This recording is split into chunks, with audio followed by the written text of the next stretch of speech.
Hello friends, તમારું સ્વાગત છે મારી ચેનલમાં। આજે આપણે બનાવીશું ગૌરી વ્રત કે જયા પાર્વતી વ્રતમાં ખાઈ શકાય તેવી એકદમ ટેસ્ટી સૂકી બટેકાની ભાજી અને એકદમ ફૂલેલી અને પોચી પૂરીની રેસીપી। તો એકદમ સિમ્પલ રીતે બનાવીશું પણ ખાવામાં બહુ ટેસ્ટી એવી લાગશે।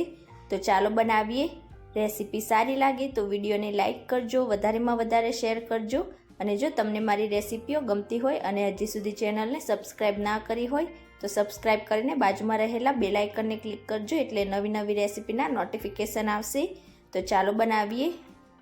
તો સૌથી પહેલાં આપણે પૂરી માટેનો લોટ બાંધીને તૈયાર કરીશું। તો તેના માટે બાઉલમાં 1 કપ ઘઉંનો લોટ ઉમેરીશું અને હવે તેમાં સ્વાદ પ્રમાણે સિંધવ મીઠું ઉમેરીશું।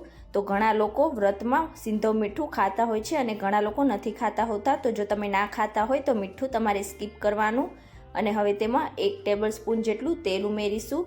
તો આ રીતે આપણે અંદર થોડુંક તેલ ઉમેરીશું એટલે આપણી ખાવામાં પૂરી એકદમ પોચી બનશે। અને હવે બધી સામગ્રીઓને આપણે એકદમ સારી રીતે મિક્સ કરી લઈશું। તો અહીંયા તમે જોઈ શકો છો આપણા બધા જ લોટમાં મોણ એકદમ સરસ રીતે મિક્સ થઈ ગયું છે। તો હવે આપણે તેમાં થોડું થોડું કરીને પાણી ઉમેરતા જઈશું અને પૂરી માટેનો લોટ બાંધીને તૈયાર કરીશું। તો અહીંયા પૂરી માટે આપણે વધારે પડતો કઠણ પણ નહીં અને એકદમ સોફ્ટ પણ નહીં, એ રીતનો સેમી સોફ્ટ લોટ બાંધીને તૈયાર કરીશું। તો અહીંયા તમે જોઈ શકો છો મેં પૂરી માટેનો આ રીતે લોટ બાંધીને તૈયાર કરી લીધો છે અને આટલો લોટ બાંધવામાં મારે અડધા કપ કરતાં થોડાક ઓછા પાણીનો યુઝ થયો છે। તો આ રીતે આપણે લોટને થોડોક મસળી લઈશું। આ જ રીતનો તમારો લોટ હોવો જોઈએ, વધારે પડતો સોફ્ટ પણ નહીં અને વધારે પડતો કઠણ પણ નહીં। હવે તેને 10 મિનિટ માટે રેસ્ટ આપી દઈશું। ત્યાં સુધી આપણે પૂરી સાથે ખાવાની મજા પડે તેવી એકદમ ટેસ્ટી એવી બટેકાની સૂકી ભાજી બનાવી લઈશું। તો તેના માટે પેનમાં 2 ટેબલસ્પૂન જેટલું તેલ ઉમેરીશું। તેલ સારી રીતે ગરમ થઈ જાય એટલે અડધી ટીસ્પૂન જીરું ઉમેરીશું અને જીરાનો હલકો કલર બદલાવા દઈશું। જીરાનો હલકો કલર બદલાઈ જાય એટલે તેમાં 1 ટીસ્પૂન લીલા મરચાંની પેસ્ટ ઉમેરીશું। તો અહીંયા લીલા મરચાં તમે તમારી પસંદ પ્રમાણે વધુ કે ઓછા ઉમેરી શકો છો। થોડાક મીઠા લીમડાના પાન ઉમેરીશું અને હવે બધી સામગ્રીઓને એકદમ સારી રીતે મિક્સ કરીને હલકું સતળાવા દઈશું।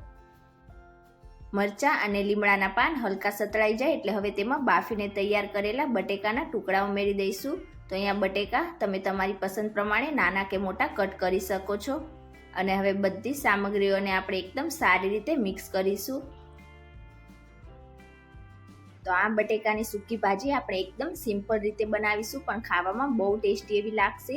તો આ સ્ટેજ ઉપર જો તમે થોડાક આમાં ક્રશ કરેલા કાચા સિંગદાણા ઉમેરવા માંગતા હોય તો એ પણ ઉમેરી શકો છો।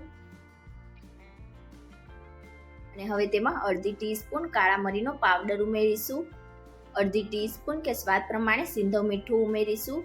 તો જેમ મેં તમને પહેલાં કીધું એ રીતે જો તમે વ્રતમાં સિંધવ મીઠું ના ખાતા હોય તો તમારે સ્કીપ કરવાનું અને જો ખાતા હોય તો આ રીતે તમે સ્વાદ પ્રમાણે ઉમેરી શકો છો। અને હવે બધી સામગ્રીઓને એકદમ સારી રીતે મિક્સ કરીશું। તો બટાકાની સૂકી ભાજીમાં કાળા મરીના પાવડરનો ટેસ્ટ એકદમ સરસ લાગે છે। તો જો તમારા ઘરમાં અવેલેબલ હોય તો તમારે જરૂરથી નાખવાનો। એક રિક્વેસ્ટ છે ફ્રેન્ડ્સ, જો તમને રેસીપી સારી લાગે તો વિડીયોને એક લાઇક ચોક્કસથી કરજો અને મને કમેન્ટ કરીને ચોક્કસથી જણાવજો। અને હજી સુધી જો તમે ચેનલને સબસ્ક્રાઇબ ના કરી હોય તો સબસ્ક્રાઇબ કરીને બાજુમાં રહેલા બેલ આઇકનને ક્લિક કરી દેજો એટલે જ્યારે પણ હું નવી રેસીપી અપલોડ કરીશ તેની નોટિફિકેશન્સ તમને ડાયરેક્ટ મળી જશે અને આ બિલકુલ ફ્રીમાં છે।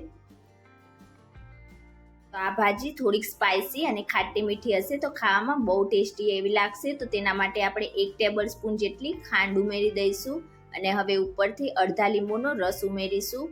તો આ રીતે તમે થોડીક સ્પાઇસી અને ખાટી મીઠી સૂકી ભાજી બનાવશો એટલે બહુ ટેસ્ટી એવી લાગશે। અને હવે બધી સામગ્રીઓને એકદમ સારી રીતે મિક્સ કરીશું અને હવે ઉપરથી ઝીણા કટ કરેલા લીલા ધાણા ઉમેરીશું અને ફરીથી એકદમ સારી રીતે મિક્સ કરીને ગેસની આંચ બંધ કરીશું। તો અહીંયા આપણી પૂરી સાથે ખાવાની મજા પડી જાય તેવી એકદમ સ્પાઇસી અને ખાટી મીઠી બટેકાની સૂકી ભાજી બનીને એકદમ તૈયાર છે। ગૌરી વ્રત કે પછી જયા પાર્વતી વ્રતમાં તમે છોકરીઓને એકવાર આ રીતે બટેકાની સૂકી ભાજી બનાવીને જરૂરથી આપજો, તેમને બહુ જ પસંદ આવશે। તો અહીંયા આપણી ભાજી એકદમ તૈયાર છે અને અહીંયા આપણા લોટને રેસ્ટ આપે 10 મિનિટ જેવું થઈ ગયું છે। તો હવે લોટને આપણે એકવાર સારી રીતે મસળીને સ્મૂથ કરી લઈશું। હવે પૂરી બનાવવા માટે આપણે થોડોક લોટ લઈને મીડિયમ સાઇઝનું એકદમ સ્મૂથ લુવા બનાવીને તૈયાર કરીશું. તો બિલકુલ આ જ રીતે આપણે બધા લોટમાંથી લુવા બનાવી લઈશું અને હવે પૂરીને વણવા માટે લઈ લઈશું. તો અહીંયા પૂરીને વણવા માટે મેં પાટલા ઉપર અને વેલણ ઉપર થોડુંક તેલ લગાવી લીધું છે, એટલે આપણી પૂરી પાટલા ઉપર બિલકુલ પણ ચીપકશે નહીં. હવે આ રીતે લુવાને રાખીને આપણે વધારે જાડી પણ નહીં અને વધારે પાતળી પણ નહીં, એ રીતે મીડિયમ પૂરી વણીને તૈયાર કરીશું. તો જો તમારી પૂરી એકદમ પાતળી હશે તો એકદમ ઓઇલી બનશે, અને જો બહુ જાડી રાખશો તો પૂરી તમારી ફૂલશે નહીં. તો બહુ જાડી પણ નહીં અને બહુ પાતળી પણ નહીં, એ જ રીતની આપણે પૂરી વણીને તૈયાર કરીશું. તો આ રીતે મેં એક પૂરી વણીને તૈયાર કરી લીધી છે, અને એ જ રીતે આપણે 3 થી 4 પૂરી પહેલા એકસાથે વણીને તૈયાર કરી લઈશું, અને ત્યાર પછી તેને તળતા જઈશું, એટલે આપણી પૂરી બિલકુલ પણ ડ્રાય નહીં થાય. અને જો તમારી પૂરી ડ્રાય થઈ જશે તો બિલકુલ પણ ફૂલશે નહીં. તો થોડી પૂરી આપણે આ રીતે વણતા જઈશું અને સાથે સાથે તળતા પણ જઈશું. અહીંયા તમે જોઈ શકો છો મેં વધારે જાડી પણ નહીં અને વધારે પાતળી પણ નહીં, એ રીતની પૂરી વણીને તૈયાર કરી છે. અને તેલને મેં પહેલાથી જ ગરમ કરવા માટે રાખી દીધું હતું. તેલ ગરમ થઈ જાય એટલે ગેસની flame medium two high side રાખીશું, અને પૂરીને તેલમાં ઉમેરીને તરત જ આપણે આ રીતે જારાથી ઉપરથી પ્રેસ કરીશું, એટલે આપણી પૂરી એકદમ સરસ ફૂલશે. તો અહીંયા તમે જોઈ શકો છો આપણી પૂરી એકદમ સરસ ફૂલીને તૈયાર થઈ છે. તો આ રીતે તેને પલટીને હવે ઉપરથી આપણે થોડુંક ગરમ તેલ છાંટતા જઈશું, અને અલટી પલટીને હલકી લાઇટ બ્રાઉન કલર જેવી થાય ત્યાં સુધી તેને તળી લઈશું. અહીંયા તમે જોઈ શકો છો આપણી પૂરી એકદમ સરસ રીતે તળાઈ ગઈ છે, અને ઉપરથી આ રીતે આપણી પૂરીમાં લાઇટ બ્રાઉન કલર પણ આવી ગયો છે. તો હવે તેને પ્લેટમાં નીકાળી લઈશું, અને બિલકુલ આ જ રીતે આપણે બાકીની પૂરીને પણ તળીને તૈયાર કરી લઈશું. તમે જોઈ શકો છો આપણી પૂરી એકદમ સરસ ફૂલીને તૈયાર થઈ છે. તો જો તમારો લોટ એકદમ પરફેક્ટ રીતે બંધાયો હશે તો તમારી બધી જ પૂરી એકદમ સરસ ફૂલશે અને ખાવામાં એકદમ પોચી લાગશે.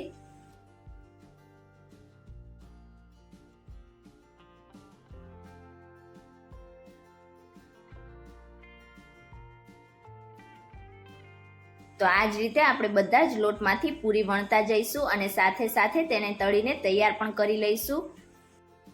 હવે એકદમ સરસ ફૂલેલી પૂરી સાથે આપણે બટેકાની સૂકી ભાજીને સર્વિંગ પ્લેટમાં નીકાળીશું. તો આ રીતે આપણે બાઉલમાં થોડીક સૂકી ભાજી સર્વ કરીશું, અને સાઈડમાં એકદમ સરસ ફૂલેલી અને ખાવામાં પોચી પૂરી સર્વ કરીશું. તો તમે ક્યારે આ રીતે જયા પાર્વતી કે પછી ગૌરી વ્રત માટે બટેકાની સૂકી ભાજી અને ફૂલેલી પૂરીની રેસીપી ઘરે ના બનાવી હોય તો એકવાર જરૂરથી ટ્રાય કરજો, બહુ ટેસ્ટી એવી લાગશે. અને આજની મારી રેસીપી તમને કેવી લાગી એ મને કમેન્ટ કરીને ચોક્કસથી જણાવજો. અને રેસીપી સારી લાગી હોય તો વિડીયોને લાઇક કરજો, વધુમાં વધુ શેર કરજો, અને ચેનલને સબસ્ક્રાઇબ કરીને બેલ બટનને ક્લિક કરજો, એટલે નવી રેસીપીના નોટિફિકેશન આવશે. Thank you for watching.